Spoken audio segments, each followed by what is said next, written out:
So believe it or not, despite of what you've heard on the internet, people in general love diversity in their comic books and movies.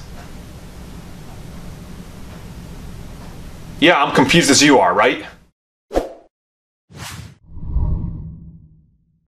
So yeah, there's been a lot of studies going on in recent years in relation to comics and diversity of characters and how to best utilize diversity, right? And a lot of people are against changing characters or diversifying. A lot of people are against even females being in the spotlight in movies. And, you know, I'm very well known. If you go to Twitter, people call me an SJW all the time. That's fine. You have your opinion. But I'm all for diversity if it makes sense and if it works, right? And honestly, what I really like about it is that finally we live in a day and age where if you are somebody that falls into that category, there's a very good chance that you're going to get represented, right? I mean, the reason Black Panther is such a huge success is because people finally had a hero of their own that looked like them, that they could grasp onto, right? Wonder Woman, same thing. Captain Marvel, it's going to be the same thing. For me, you know, it was always Captain America that I gravitated towards because as an immigrant, he was America to me. So I really fell in love with that character. Same with Spider-Man. You know, he represented New York and fighting for what you want, having a hard time. And I think a lot of people kind of agree with Spider-Man. But there's a lot of people that can't, right? And I think that's something important that has to be explored. Now, when you think about that, recent studies have shown people love new superheroes.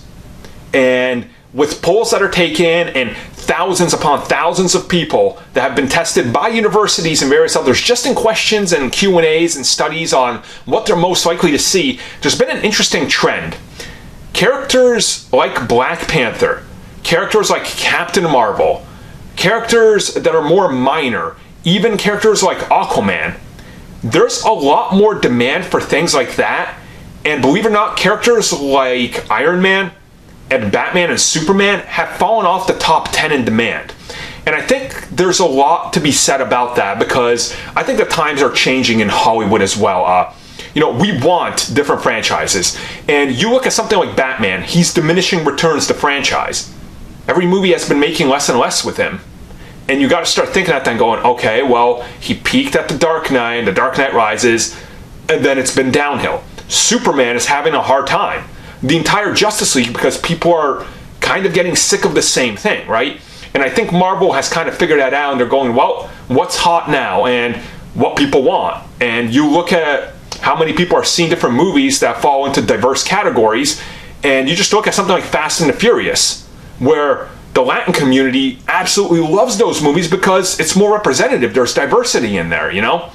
And that's really all you need to look at. So what's the future of comic books hold? Well, just like the movies, it's going to be diverse. If that's not your thing, you can always abandon ship. But for friends of mine that finally have someone that represents them, I welcome this one open arms.